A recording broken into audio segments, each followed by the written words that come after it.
Happy Friday. It is Happy another Friday. episode of Riff and Refine. How's everybody doing? Doing pretty good. How's everyone doing in the chat? Glad to Yeah, have you all chat. here. Chat, where you Uh, at? Y'all having a good Friday? Good Friday. I It's I don't know can't about really believe it's Friday. I feel like I turned on my laptop and then it was just wow. Friday, you know? This week has been the weirdest week. It was like any week where like half of it you're not like Allie was off of work Monday and half of Tuesday, and the kids were off of school Monday, Tuesday. It's like anytime you have a week like that, even if Hmm. you do work, I it, forgot about that this it's week. just like, oh, it's just like this week is weird. Like I could go down this rabbit hole of like how important schedule is, but like Hmm. life just when you are in your routines, life just flies by so fast. So like you need to break your routines because that's how you like actually make memories and remember the years, you know? Okay. But like Yeah. but then it's like well at the same time I still need to get stuff done and routine's nice for being productive. That is true. It's funny because so like my kids are still young. We're like we don't have the routine of school and breaks and that kind of Mhm. stuff where it's just like Right. every day is the same. Summer was the same as this week, as the same as next week, that kind of thing. But then at the same time, I get thrown off because, for example, like all the things that there was people that took Monday off, and I did a little bit of work, but then all of a sudden, like all the stuff that usually we get done because people are working on Monday, now I have to like wait until Tuesday, and then some people took Tuesday off, so now it's like Wednesday, and then all of a sudden it's like Yep. so like Yep. it's not even my routine; it's everyone else's Everyone routine else's that routine. throws your routine off. Hey, get your routines back. I need them. Yeah, like I need to get stuff done. I can't just wait until Wednesday. That is really funny. I would not have even thought about that. Oh man. I guess that like shows like it all depends on like the different type of work that you do. Like what type of things you're doing daily changes, you know. For me it's Yeah. like I'm very isolated. Like I do have Okay. meetings, I do work with others, but like most of everything that I do is just like, all right, hey, I know what feature thing I'm supposed to be working on. I'm gonna just dive in and be like deep work. And that's Yeah. also just like the season that I'm in currently, where it's like, hey, guess what, Will? You've got deadlines in 4 weeks and you've got to build half the product that took you 3 years to build. Go. Exactly. I So guess that's a good segue. Like, what have you been working on this week then? I have been working on work. Like There this you week go. has been like all work. We've got so the way that Snowflake works is like it's really interesting because I've always, I've always worked at smaller startups where Yeah. it's literally like, hey, this is the features that we want. When you finish them, release them. Like the faster we can release things, the better. Um, and on this one at like Hmm. Snowflake, it's so big. There's so many customers. There's so many moving pieces that you have like different release cycles where you Yeah. have like they call it private preview, then public preview, and then like GA, where Okay. it's like at each phase you're testing the product with more and more customers, and before you can release things to be like GA, it's like you fully like by the point it's GA, it's like you fully tested it as much as you reasonably can to know that it's Yeah. like a very stable feature. So it's like a very, very different mindset from startups. So we are headed into our That next, well, we've phase. already done private preview. We're headed into public preview with Snowflake Postgres. And it's just like, hey, get everything done. You've got 4 weeks. So definitely crunch time. Yep. I feel that. Yeah. My week was similar where it's just like we're kind of getting to this realm at work. I feel like where like I kind of Mhm. have like multiple things going on, like personal. You've wrapped up a bunch of big projects recently. Yeah, like there's some bigger things that we've wrapped up, and then next is just smaller things, but then also like thinking of, you know, end of the year, start of the year, and then I have my uh, I'm talking at Wire Live, not Mm. next week, but the week after, and so I'm thinking Ooh, of can't stuff like wait. that. I'm gonna share a little bit more about that later in the show, Mm, mhm. but. uh yeah, so it's just like it's been a lot of like planning and figuring out, okay, what do I start doing now, and then what can I do later in a lot Yeah. of ways. Yeah. And so then it's been me like thinking through of like, okay, how am I wanting to do this in a sense? Like how am I Right. wanting to do the things I want to do every single day? And then also like what are the stuff that I am going to like dedicate specific time for versus like the time to just brainstorm and figure things out? Because it's a lot of content stuff. So like I'm Yeah. doing some Yeah. content stuff for Laravel Reverb. I'm doing some content stuff for Yeah. Because they're y'all are pushing to have some like hosted reverb on Forge. yeah, it's coming soon. Getting uh and then also like thinking through Oh, cool. Check just this out. Look, ooh, there we go. Hey Torque Discord, what's how up? is it going? Glad to have you all here. Quick pivot to Um, talking about how to find a job. yeah. So, anyways, the job that I have, I found by doing the things that I wanted to do, and then yeah, uh, sponsored by Torque. Sponsored by Torque. Yeah, there we go. Right down here. Yeah. Oh, there we go. Sales There pitch you go. live. Look at There you this. There we go. go. Yeah. So so I feel like I got a lot done this week, and then I didn't get that much done either because it's still like next week is going to be like the big push. But I got everything like set up, if that makes sense. Yeah. I got it set up for the next week. There we go. That's like half of doing work, especially your type of work, is just like, and it's like the same with like product work. You've got to do a lot. Like if you can get all the upfront work done, when you finally go to sit at your desk and do it, you can Yeah. just crush it. All right. Yeah. What's up? This is Hey, really cool. I everyone. did not know that you could do like I did not know you could do like a raid from Discord. Is this like a legit thing, or is this like a Jason, you just hopped in your Discord and told everybody to come on here? I think that might be it because I think they might have been doing like a live in their Discord and they came in here. Camilio, the main chat for this is on Riff and Refine's YouTube channel. I just shared the link after our event in the Discord. Oh, LOL. Well, appreciate it, Jason. Thanks, Jason.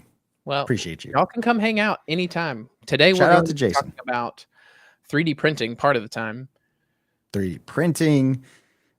We just finished talking. So you guys are right in on the party because we just finished talking about like what we did last week. So I guess that's a good question for you all. When you came in, what did you get done this week? Yes. Not the Elon question, but like more of like what happened?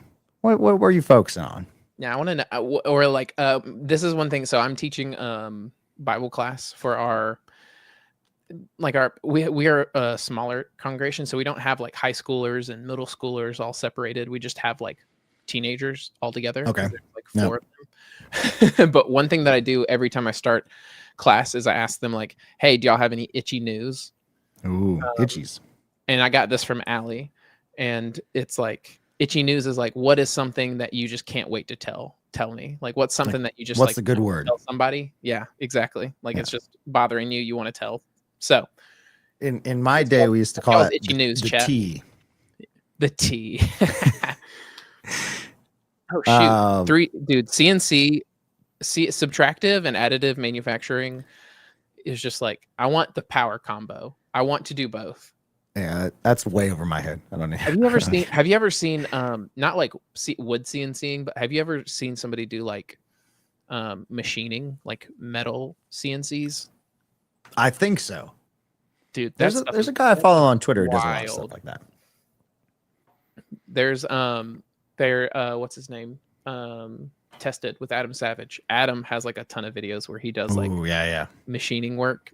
It's just so cool. Oh yeah, All Things Open was last week. I was definitely experiencing some FOMO from that because like it seemed like just like a fun time. Dude, they're like I want everybody to tell me where these conferences are where the vibes are just good. Like who cares about anything else? Like it just looks like all the cool people, like all the fun people are there to hang and have a good time. Because that's what like a resume review live to 120 plus. That sounds like amazing. That sounds like a vibe right there. And then died for a couple days. Yeah, that track. Yeah, that's like me. Like every time I went to a conference this year, it was just like as soon as I got back, I just could not like function at all afterwards. There you go. Passion project. What's the passion project, Janet? Let us know. Let us know. Oh, I do. Like anytime you have a passion project, I want to know what that is. Hit me with your passion. Had a I good feel like chat. me and Will have like at least 15 passion projects in the works. I don't know what you're talking about. This is a passion project. Don't come at me like that. You don't know me. Way too many passion projects, that's for sure. This is awesome. Like this is like one of the biggest skills, like the biggest upgrades that you can get is just like learning how to toot your own horn. Like if there's one thing that I want to like be able to instill in my kiddos as a parent is like their ability to be proud of themselves and like with humility still be able to like that's the tough part, isn't it? Talk about what they are capable of. Like confidence without pride is like, man, that's a hard balance. It's tough to do because it's tough to not, because you know the people who toot their own horns that are just like jerks that you're like, yeah, I don't want to be around you. So it's like it's tough to do that and say what you're good at, because I think it has to come from like this realm of, as you're talking about, hey, here's what I'm good at, and it's only because of like me putting in time and effort to do that. And so it's less about explaining the result and more about the process usually. At least that's the route I usually take. Yes. I'm like a big fan of like if somebody is unprompted doing, like, so for instance, I used to work with this guy and he just name dropped all the time for no reason. Like we'd be talking about like, let's say like we're talking about React for example or something. He'd be like, oh yeah, Jared Palmer like came over to my house. Yeah, exactly. He just like unrelated to the topic we were discussing, just wanted to drop that he knew somebody who was a creator of React, you know, like that kind of thing. And it was just like, oh man, like nobody's picking up what you're putting down right now. But like when you're in an interview process or when somebody's bringing up a topic, it is like very easy to like see when somebody is like very deeply knowledgeable about it in a way that is just like, oh wow, you know what you're talking about. Charcuterie set I'm making. Yeah, that's friends. What I thought. I was about to bring that one up. We got some makers out here. This is what I love. I'm like, more of you. You've come to the right place at the Riff and Refine show. Right place. Chase Miller mentioned that he has one that is like the size of a whole. Where is it at? This one. Ooh. Wait, nope. Where's it at? This one.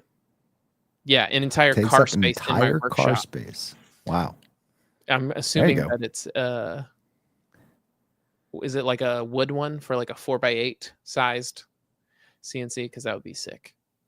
That would be sick. Also, LOL. Israel saw this on Twitter and was like, I sniff a side project when she started asking leading questions about this. All right.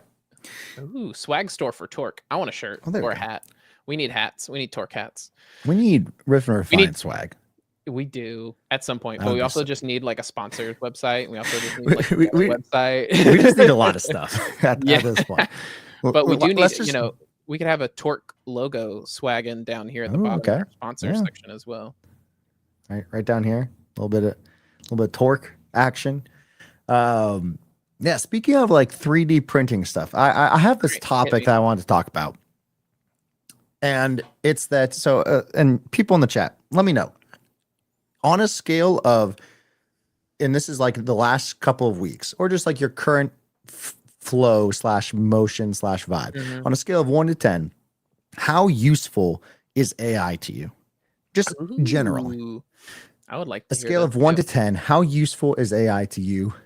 1 being, let's say it like this, like if AI just stopped existing tomorrow. Yep. Like if you could not use it at all ever again. 1 being you would not even notice that it was gone. 10 being like you would have to, like you would stop functioning. Your whole life would change. I think about this because so I think I have found a flow for AI in most of the things in my life. But when there is something new that I am like learning and adding, all of a sudden, like, it's like I have to figure out how AI works with that. 9 out of 10. There you go. 9 out of 10. We have somebody who's dropped a 9. They are 1 point away from being unfunctional.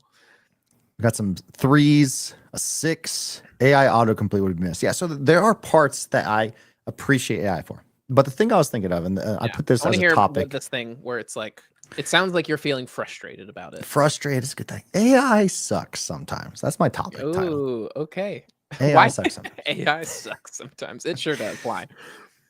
Because, as you know, we have been in this, we're going to 3D print stuff eventually. And Okay. I have, for those in the chat who haven't been following along for the past I love how you month said we're or gonna so. 3D print stuff eventually, because I also did not 3D print anything this week. I did 3D print some stuff.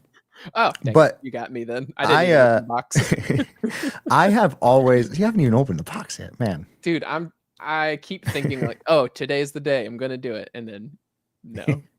It's literally takes like 40 minutes to do it. You could do 40 minutes is a lot It is a of long time. developer work that I could crush for work. That is true. You could build the whole Riff and Refine site at that. Honestly.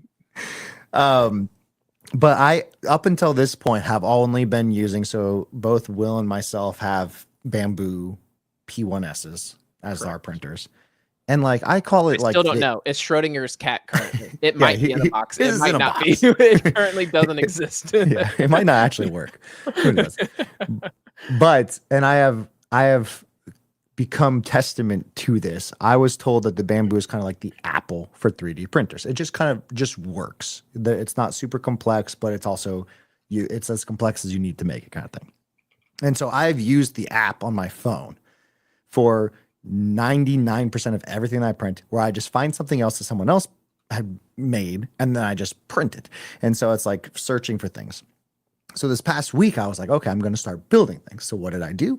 I asked ChatGPT, I was like, hey, here are like the dimensions that I need, because I'm building my own like keytar case.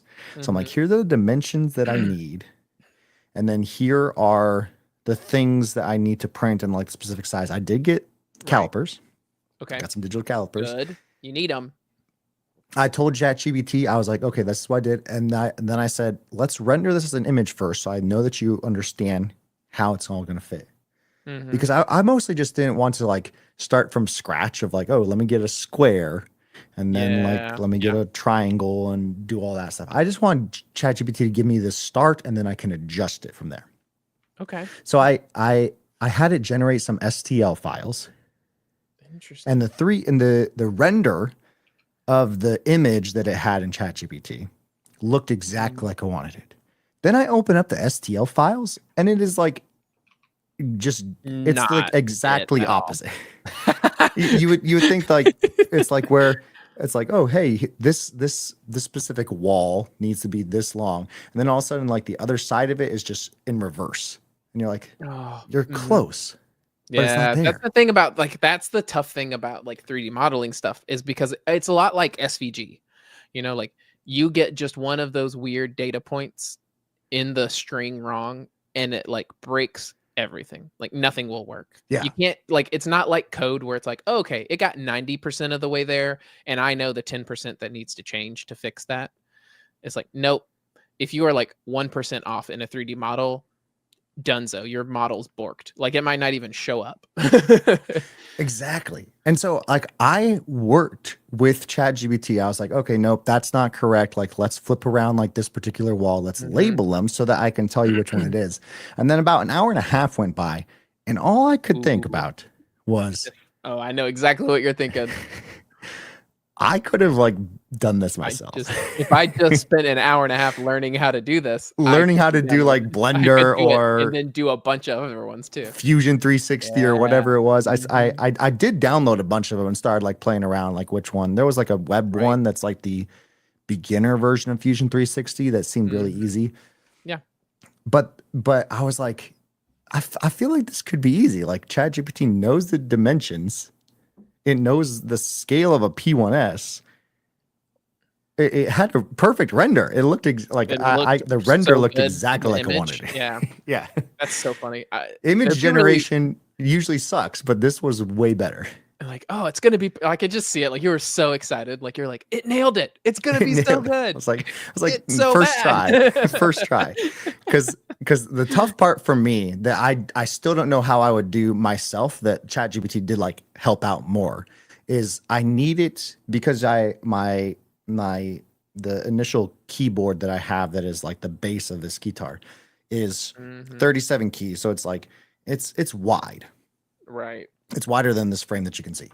Yep. And so it's wider than my 3D printer. So I have to have at least two, I think I'm going to have three interlocking pieces. Yeah. And so it did come up with like a good system of like, hey, let's interlock this together where I don't have to use like screws. It's just going to slide together and then I can glue it maybe. Yeah. I don't know. Yeah. Like really good for researching and understanding different mechanics. Yes, exactly. But not necessarily good at translating those to a model that you can use. Yes, what would be a really specific scale model. Yeah. Yeah. What would be really interesting is to like get, like, I bet you could do like some pretty good digging into the details of like, okay, hey, in this tool, what is the fastest way to build, like to model this thing? Yeah. I wonder if some of those tools have like path. MCPs in them. That would be interesting. Blender has an MCP that I'm aware of. But Blender's not, I mean, I think some people use Blender for 3D printing, but Blender is not a parametric modeler. It's for like rendering visual, like for visuals. So they like, it's like a different style. It uses like polygons instead of flat, like even a flat shape in Blender is still like triangles or whatever instead of like an actual flat surface. That makes sense. Oh, Chase Miller. Fusion has plenty of AI extensions that work. Oh, okay, there you go. I might just have to use that. There's another tool that I've been keeping up with called Zoo. Check out zoo.dev or zoo.dev in Google or whatever. But like they're creating a modern like 3D modeling software that's specifically meant to be like AI native. So you interesting. The software lets you prompt like give me this at this size. And then you could like, for instance, like a lot of their demos are like, give me this type of gear at this like size, whatever, with these tolerances or whatever. And then their demo is like, they follow it up with another chat that says like, change it from like 8 teeth to 12 teeth. And it just like, automatically updates it kind of thing. So I'm sure there's some, some interesting things out there. Carl, yeah, I think you would be fine with 3D printer in the garage. Actually, it gets so warm anyways. Like it's meant to get warm. Okay. Like as long as you don't leave the print in there. That's what I was gonna say. If you store all of your filaments inside, yes, you should be fine printing in a garage. Yeah. Which is like, that's like the one thing, because it's like there's like a, what is it, like a humidity, there's like a humidity and a temperature thing with your filaments, to where like your prints will not be good if you are storing them in like a higher humidity, because then they don't print well. But yeah. What's up, Shane? Hey, Shane. Did you literally I literally clicked on it. Yeah. Cool. And then Gloop, I need to check that out, because like so the piece, I would love to not have to screw anything together, and like I just want it. Ideally, I would like it so I can actually take it apart, but I probably do need it to be glued together and hold together. But I'm trying to make it as modular as possible, so I can still get to all the wires. Something about the word modular just makes every guy who makes stuff just like, oh, modular. Yeah. It's modular. Did you know? Also, Peak Flow coming in here with like all the knowledge on this stuff. So yes, chat. Anytime you know more about something we're talking about than us, please tell us, because we love to hear it. Also, LOL, we love a good dad joke. Oh man, you know what's so funny that I just continue to just be amazed by with our show between you and I? For y'all who don't know, me and Josh do like zero prep together before the show. Like we might say like, oh hey, we're gonna probably talk about 3D printing next week, or like, hey, this is the guest, this is like what they do. But me and Josh are never like, hey, here's what I'm gonna talk about during the show. So if you want to find things that are related, like we can kind of keep it, yeah, like in sync. Keep it 100. I have my topic that I brought up. I got some topics. I got some links. Let's The do it. the topic that you just brought up, I don't know how we managed to do this, but there's a segue here. Like we Okay. are on the same wavelength. So I had this topic that was called "Best Ideas Are Found on the Path to Somewhere Else." Yeah. And it's based on this tweet that I saw. I was thinking about this because I started trying to be like, what do I want to 3D print? Like I've got a 3D printer. What am I going to make? How do I make something unique? You're How do like, I come I up haven't with even taken it out of the box, but what am I going to build with this thing? obviously? uh, um, you don't buy things before you know what you're gonna want to make with them. Exactly. No, I would never Exactly. do that. But I was just like trying to think of ideas for like what to build, and it reminded me of this tweet from Matt Winsing. I tried to find it, but it was from so long ago, and I didn't like. It's impossible to find things that are like really old in Twitter. It's just not a thing unless you like save it somewhere else. So anyway, I had this thing from Matt, and his tweet was, when the best ideas are when you're trying to build product A and you keep running into pain point B. Stop building A and build B. It's this idea of like, to find the really good ideas, you have to be somebody who is trying to make something. And if you're just sitting doing nothing, sitting on your hands, trying to be like, like what should I build? What should I come up with? You might come up with something, but you're not going to come up like, and you might get lucky. There's plenty of people who just get lucky who are like, hey, I think I'm going to make this. And like it's great. But it made me think about with 3D printing, or like a lot of the 3D printers and 3D printed products that I see that are like, people actually make a living off of them or like sell and make a good bit of money off of them. It is because they tried to do this random other thing. And because they tried to do this random other thing, they actually like learned about this pain point. And by discovering that, then they like just pivoted and spent their entire time focusing on that pain point that they had on the way to trying to build the thing. Yes, follow the rabbit holes 100%. Man, we love rabbit holes. So and that's how Tailwind happened. That's how exactly. That's how Tailwind happened. It's like this one. I'm gonna share my screen real quick. Let's hop over here to this view. Oh. Ah. There we go. Cool. All right. So this is like, I think I've mentioned this on the show before, but if you want to be a better designer, a better anything, you don't study design books.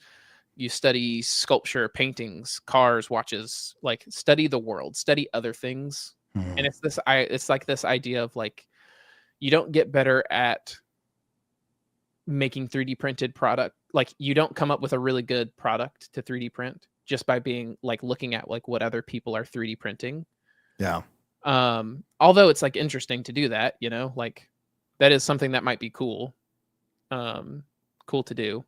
But it's like it made me think of what you were talking about with like the AI stuff. Like that's the, I guess the segue here in this topic is like, you could have just spent an hour and a half learning how to use the tool, and you could have then you would have known how to do it yourself, kind of thing. Yep. Where that's like kind of like with this 3D printing stuff. Like if you just spend the time trying to build something, like come up with an idea, a thing that you care about, start trying to build it, and you'll probably find more ideas, most likely better ideas on the path to building the thing. But don't just sit around waiting to come up with that perfect thing. Start getting your hands dirty, start building and making. So yeah, that was a topic that came up because I was just sitting there thinking like, what am I going to 3D print? How do I come up with like a good idea? And I'm like, just pick something that you're interested in, try to build it, and then just like figure it out along the way. Like something will come up. Yeah, it's funny that you say that because I feel like that has been the last like two big projects that I think of in terms of like my making journey project. One would probably be like this studio in the sense of like there was so much things that I knew I wanted, from like, like the multicam access to the difference in how I set up everything.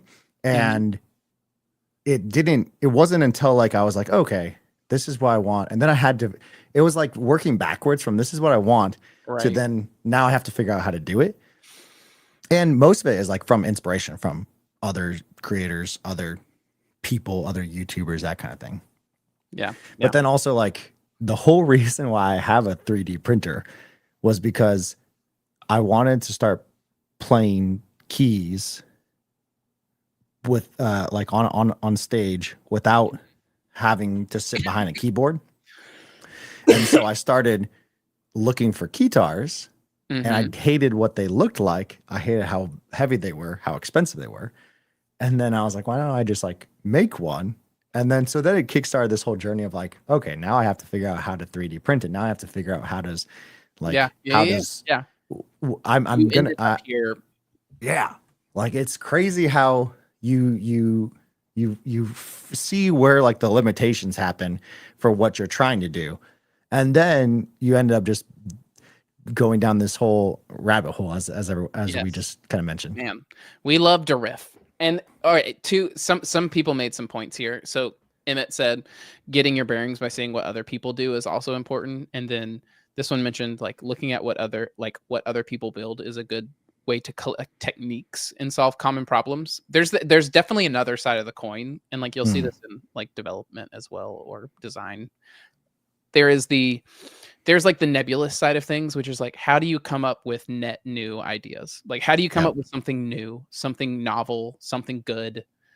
And that requires what we're talking about. It requires you to start trying Consumption. things, observing things outside of your medium. But Yep. there's the other side of the coin, which is like, how do you get technically better? Like, how do you Mm, get better at the craft of doing the thing? And that is like, one, it's like you just do it a lot by yep. yourself and like get reps, but also what they're saying, which is like look at how other people are doing it. Like what techniques do they use? Like what shortcuts, like mentorship, basically, like master and apprentice type vibe where you learn by seeing how much better somebody else is at doing the thing you're trying to do. And you can learn the technique of the thing.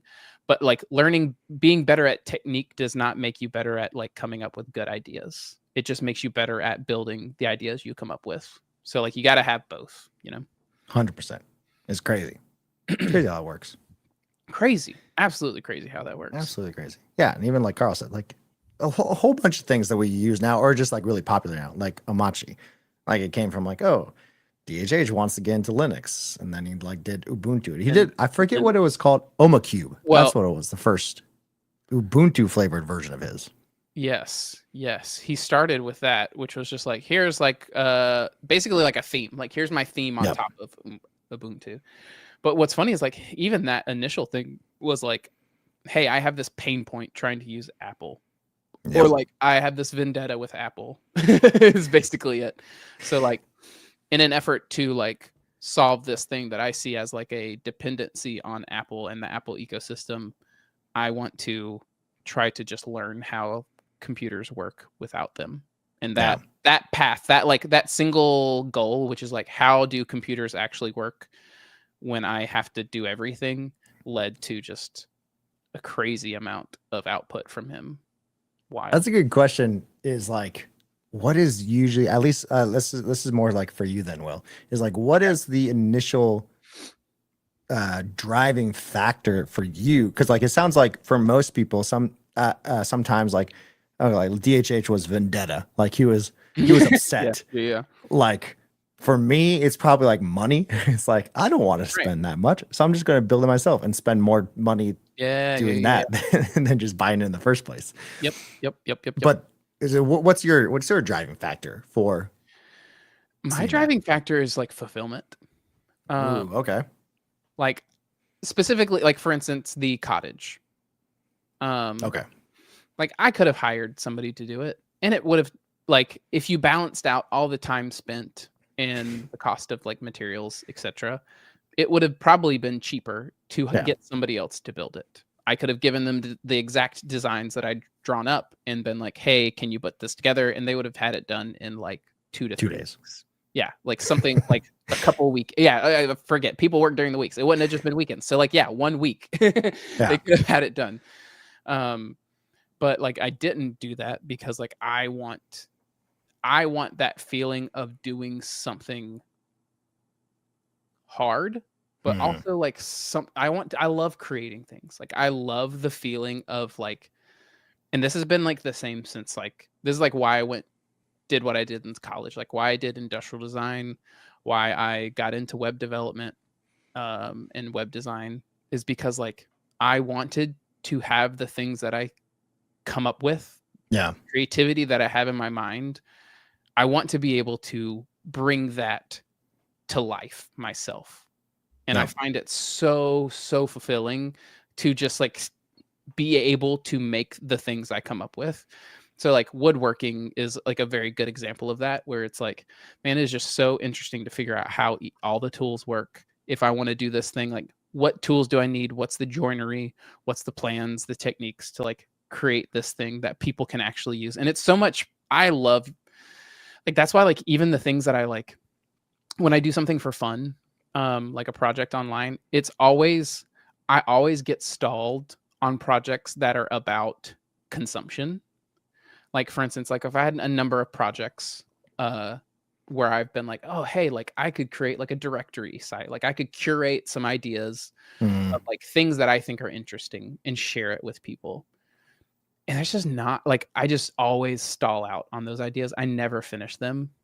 One, because I just get so deep into like the building of the thing that I just like don't ever do the gathering of the thing. And I just don't like, even I would get to this point where like, okay, well, like, let's say I build it, the building is done. I'm just going to spend every week gathering links and just inputting them into this website to keep like having content for people to like see. That just never seemed like something that I could get behind as like sustainable. So like the things that I do finish are all like very interactive, very tactile, like very like things that people would have to like interact with. The video game with sound kind of thing. The demo on like generative design that's like has like all those little toggles, and you can like change how many like tiles it is, what like algorithm it's being used. So it's like this thing that people can play with. And you get to see how people you get to see how people like actually interact with the thing and what they think about it. Yeah. Man, that is just that. And like that's like with the woodworking stuff. Like there's always like, I made a table for my mother-in-law, and like they love the table. Like I built it all with like old-fashioned joinery. Like there's no screws or anything. It's all just like wood glue and like mortise and tenon joints and all this kind of stuff. And I will never build another one because it was so hard. But it was like, it's like, it is literally like a family heirloom piece of furniture, you know, like, and like the same with the cottage. Like I get to see, like, we've built it. The kids have not stopped playing with it. They like when they get home from school, they don't run to go watch a show. They run to go play in the cottage in the backyard. So it's just like, man, this is just like so fulfilling. That's why I do it. Like I love to see how people use things that I build and how like what joy they find doing it. You got 2 questions for you for Peak Flow. What's your favorite design you ever made? Ooh, this one's hard. Oh man, I'm gonna have to think about this one. There's so many designs. And then we got a challenge to print a swag vending machine, or just build one. We'll have to build one. Like what kind of swag are we talking here? Sticker? Like it's completely like if you want a T-shirt, then we'll 3D print like a T-shirt cannon, and that shoots at people. They have to. That would be funny. Or like a potato cannon, but like for T-shirts, right? Yeah. With T-shirt, yeah, like they do at like sporting events. They shoot it like out into the crowd. But if it's like stickers, like a sticker vending machine, that would be pretty cool. Where you could like press a button and the sticker would just like a vending machine, like, and they can get it.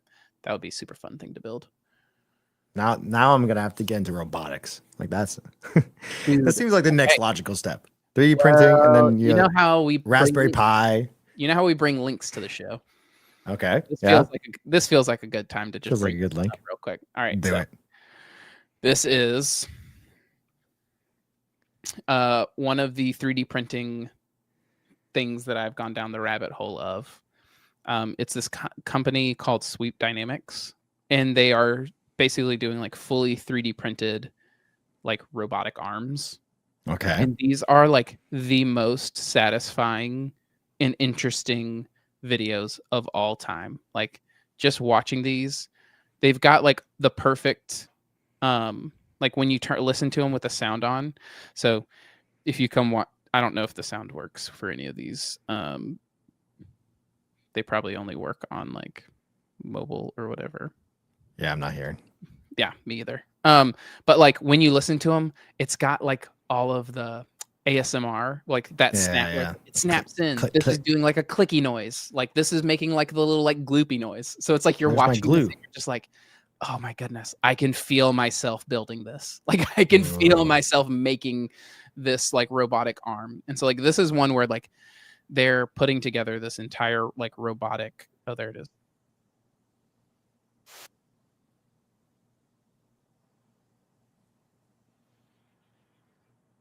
But it is so interesting. And like so they put together this entire thing.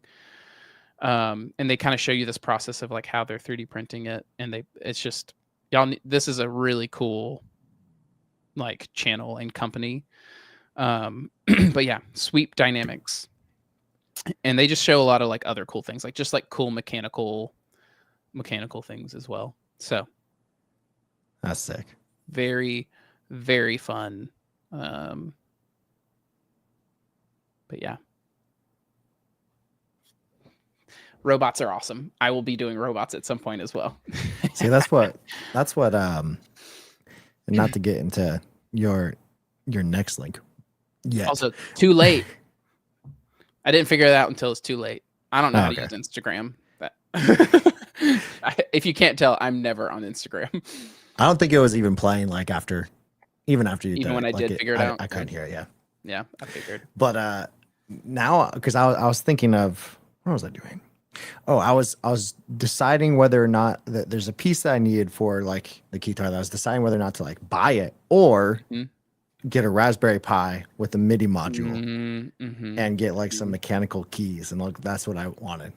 So I bought the Raspberry Pi. So we'll see how deep I can get into mechanical engineering. Oh man, it's gonna be fun. I'm going to eventually, if I can just get, there's like, it's like at work, there's like these 3 big projects. That's like, if I can get these 3 big features done, yeah, then it's like pretty smooth sailing after that. And it's like, once I don't feel like spending time on something else is taking time from getting like us launch ready, then you better believe I am all in. This box is probably going to be open before that because I can start printing things just to try it out. But I'm gonna start like actually getting into the mini projects that I've already thought of that I want to try and build. There you go. Some including Raspberry Pis, some just 3D printing. I'm excited to benefit because then you'll be able to tell me, okay, like this is like the best 3D printing software. Like use that. Carl. Oh, Carl, you nailed me. That was it. That is exactly it. If I got, money for every time my wife just like completely destroyed me on social media, we would be so rich. Yeah. So rich. Yeah.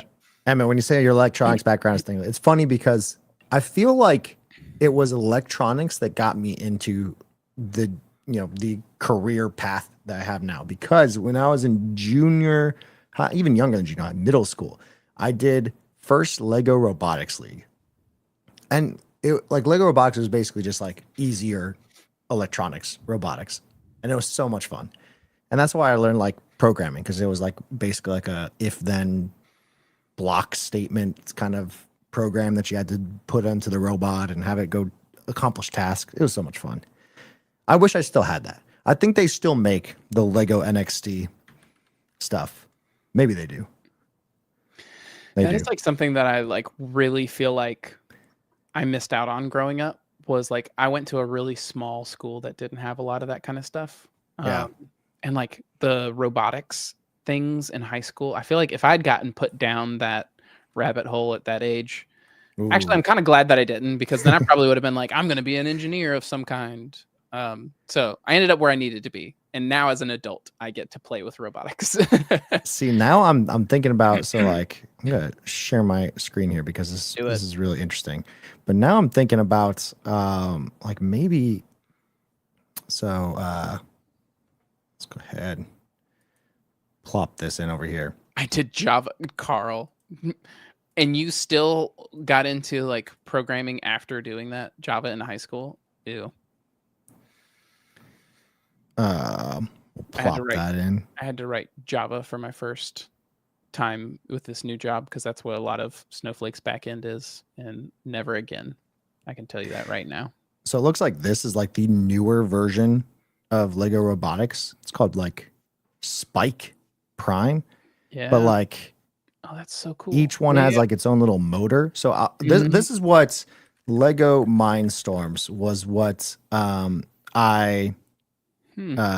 did, and it looks like it doesn't have access to it in this one. But Lego Mindstorms is what I did, and now I'm like thinking about maybe I should buy this and just build it myself. Not even for my kids, for me. No, just to like try it out. Yeah.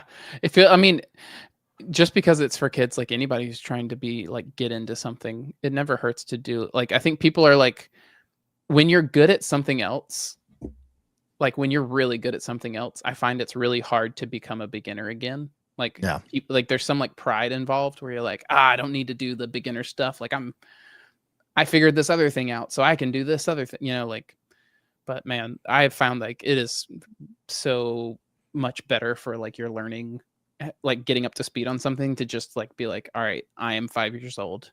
Yep. Start there. Speaking of like seeing what, going back to the other topic, speaking of like seeing what others built was like fundamental to how I was building robots in Lego at like 12 and 13, because there was a site on lego.com for Lego Mindstorms. And it looks like now it's like all mobile access, which is awesome. Kind Right. of cool. But like there was a site where people could show, hey, here's what I built. And it was like this, like almost like a showcase type of site. And there was no instructions, but it was just like, oh, like I would see these things that like these kids built, that they would like automatically close a door behind them or something like that. And then I would start, I would start to get ideas like, here's how I would build this, or maybe I'll build like this thing that picks up all my toys for me. Oh, man, that is such a superpower. Like that is such a superpower, getting your mind thinking that way at a young age.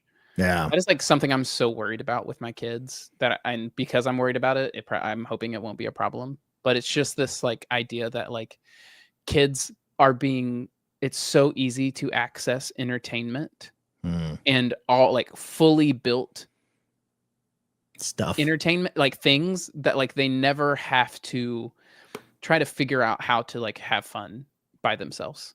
Like that happens with my kids all the time, where and I've like already got like, I just am already the trope, the parent, where it's like my daughter, 6-year-old, will come up to me and like when she gets home from school, we let her watch like one show. Because like, hey, you've been like at school all day doing what you're supposed to be doing, like being good, studying, learning, all this kind of stuff. You can be a vegetable for like a show. That is absolutely okay. And she'll get done with that show, and then she'll be like, I'm bored. And I'm like, oh, great. I'm so glad you're bored. I need help cleaning this, this, and this. And she's like, I don't want to do that. And I was like, all right, well, then you've got to figure out how to entertain yourself. Cause I've got to do these other things. And so like, I've just already gotten to like that trope of like, well, if you're bored, I can make you do all these things. So like, go figure out how to not be bored. That's your job. Your job is, It's not my job to entertain you, because then you'll never learn how to like do that for yourself. Ooh, I do. Carl. MX keycaps. I've got this bad boy right here. This is my split keyboard. There you go. So this is my little Zelda keycap. And then these are all just like really nice. These are like super nice. Jesse Leet is the homie who this is one of his keyboards from 1337 Keyboards, his company thing. So this is one of his split keyboards. It's got this like wood base that's super cool. And then he recommended these keycaps and bought me the the first keyboard that he built had like a issue with the soldering on one of them, and so he sent me another one for free, and then sent me some switches, and they're so nice. Yeah. And then this keycap right here, this is hilarious. So at that is a keycap from Post Hog. Post Hog. Yep. So I met the Post Hog guys, the CEO and the designer who did like their new homepage. They were at ValioCon, and I got to hang out with him. And so he like hooked me up with the keycap. It was pretty cool. Oh, there you go. All right, I gotta run like 2 minutes real quick. I'll be right back. So, Will, why don't you talk about either like your next link or maybe some B-roll? Dude, do a solo happy thing. Happy to. Oh no, I'm by myself. All right, chat, help me out. What do y'all want me to do? I'm gonna talk because I can just talk for forever. But there is a topic that I have on here that's called Tiny 3D Print Computer. And since I'm by myself, this is what we're going to do. All right, let me pull this one up. This is another one of those where I saw this and I was like, what kind of printer? P1S. Oh no, we've left Will to his own devices. All right, here we go. Adding this to the stage. All right, look at this thing. This is so cool. Just start a new project. Live on stream, Will to his own devices is going to start a new project. I 100% would. All right, this is the coolest thing I've ever seen. And I love how many little parts there are. Look how like perfect of a fit that this is. And how it's got like all these different like little pieces. And like, do you see that little, look at this. Look at this, guys. Ooh. Isn't this the coolest thing? I'm building this for sure. See, that little screen is one of the things I bought for my little MIDI controller that I'm making. I've got a little screen that's like a e-ink one because I just thought e-ink would be cool. But like e-ink can't do like animations like this thing is doing. Yeah. Because it has to like repaint the whole thing so it doesn't have like a good frame per second situation. But that little screen, man, it is so cool. But yeah, seeing all these things, I'm just like, look how like he printed that base to fit that piece. This is the type of stuff that I cannot wait to do with my 3D printer. There you go. All right, you're back. Have you tried out? You need to try out the Dan Johnson has a Laravel pinup, which is basically Laravel like physical engineering library. So you can talk to like Raspberry Pis and stuff with Laravel code. Shut up. Yeah. I think it's called Laravel Pinup. Yep, control hardware components. Now here, I thought you were just going to be talking about centerfolds from all of the devs in the Laravel community. There you go. Pin out, maybe? Pin out with Dan Johnson. Pin out. Yep. Very different from a pin up. Very different. But yeah, it supports like super cool Raspberry Pi models and shut up. This is super incredible. Super interesting. Okay. I was going down the rabbit hole of like, this sounds like a fun time to learn Zig. Yep. But I mean, I might not be doing that again. Now. Here we go. Yeah.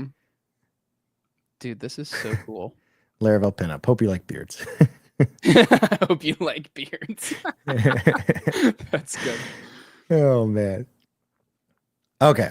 I have a little link I can share. So last week, and this happened during our I've got to jump in 5 minutes. So there you go. Let's hit this link and then we'll wrap up the show. Hit it up, and because this is a quick one. But last week during our show, we had which is why probably a lot of you maybe weren't here. They launched Remix 3. And so I was like, I wanted to talk about this because it was it felt very interesting in the sense that there was so much that I think is similar to like how we kind of think through things.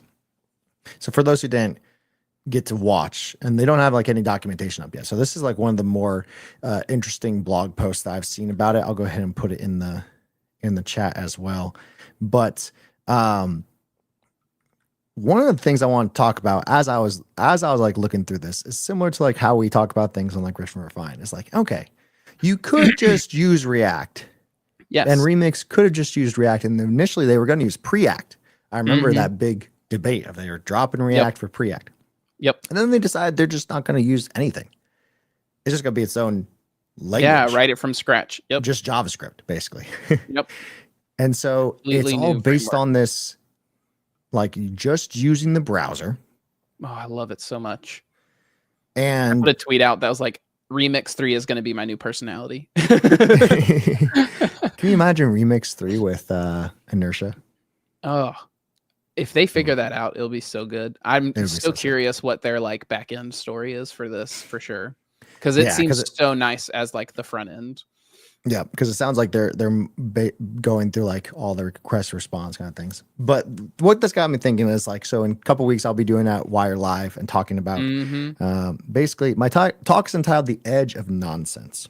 Ooh, okay. And it's based around this premise similar to what I think Remix did / is doing / I think has been doing since they initially launched. Is like, what if you didn't have to do things?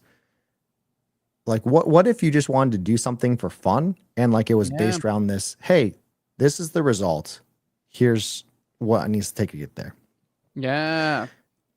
And so Remix kind of like initially made me think about this because like a lot of like, they're like, hey, it's very HTML styles. There's also hints of using web components, HTML and JS. It's just using everything from the web, form data, file, request, and response. This is why, like, I loved like I put a tweet out the other week where it's like I've stopped using Remix in my new job. Like our old job, I got everybody on Remix, and that's what we used to build everything. And now I don't use it anymore. And the tweet was basically like, I don't use Remix for my day job anymore, and I like React less and less every day.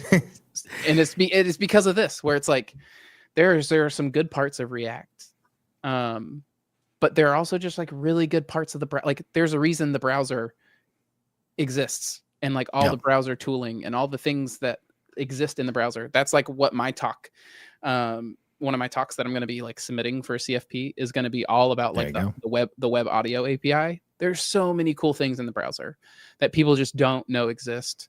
And because the React way of doing things, like basically like tries to convince you that you don't need them anymore. You know, like you don't need to do that because we take care of all of that for you. And so you never learn when there are better ways to do things because you're too busy. Like you're too busy writing JavaScript to do it. So you don't realize like, oh, I could just do this with CSS, or like, oh, there's just this very simple, like for instance, like form handling. Like there's nothing that I hate worse than like controlled forms, like keeping everything in state in React and having to like manually like keep track of what the values are. Like forms do this for you by default. They like there are number fields, there are text fields, there are email fields, there are drop downs. Like all of these things exist where you don't have to build them all from scratch. You can store the value in the field, and when you submit it, surprise, the form knows how to pull all the values out of all the fields that exist in the form without you tracking all of it at like a fine-grained level. And like Remix brought everyone back to that, and it was just like, oh, give me more of that. Even where like state is in the URL, which was a big thing that Remix brought back, and I think like even Livewire like does it. So like my talk, I'll share more next week, and probably not too much because I can't wait to see the video when you do it. It's based around like, okay, so if we do already have the web browser, what if you could just do something for fun that doesn't make any sense, probably isn't very good in like a real world application, but all of a sudden you have this learning process, kind of like what we just talked about, and something that actually like, oh, you don't have to reinvent the wheel for this. Yes, dude, I love that. Love that. And it's almost like you do actually have to reinvent the wheel because like you're reinventing the wheel. Like surprise, you don't have to use this like you don't have to build the layers that have been built on top of this thing to do it. Like you can just ignore all of that and use the thing itself. So I'll say it in 3 words: indexed DB, which is 1 word. Okay, we're gonna call that 1 word. Ooh. eloquent. Oh, I can't wait to hear this. Okay, sounds sick. What you doing next? Is next week just you prepping for this? Next week is me prepping for this. It's building it out. I kind of had this idea like literally like 3 days ago, and I started building. I'm like 80% there. Nice. And then next week is completing a course for Laravel Learn, as well as is some fun kind of like will Laravel Forge / cloud scale kind of thing. So like pushing to limits. So it's some fun That's videos. good. That's some good content. Like y'all definitely have people who are like, y'all can't do that. I'm like, oh yeah, watch us. Watch 1 billion requests a second. Oh, no, it's not that much. For real. Cool. All right. My next week is I'm going to be on Jason Torres's show on Monday. The Tech Commute. I don't have any idea what we're going to talk about. But we're going to hop on there. We're going to yap because we yap. We know how to yap. That's one thing we can do. So we'll be chatting on Monday, and then just more of these like features at work, trying to like get everything done. And I am going to try my hardest to open this box sitting right next to me. And if I do, I will post to Twitter. The second that I do. Do it. I love it. Well, we will see you all next week. It's been Thanks everyone for hanging out. Dude, I think this has been one of the more fun shows with how active everyone's been and interactive chat's been. So chat, we appreciate y'all. Y'all always show up, always bother us because we love talking to you. Don't just sit and like watch us. Like bother us. Tell us stuff. We love to hear it. Been a blast. What a Friday. Peace. See ya.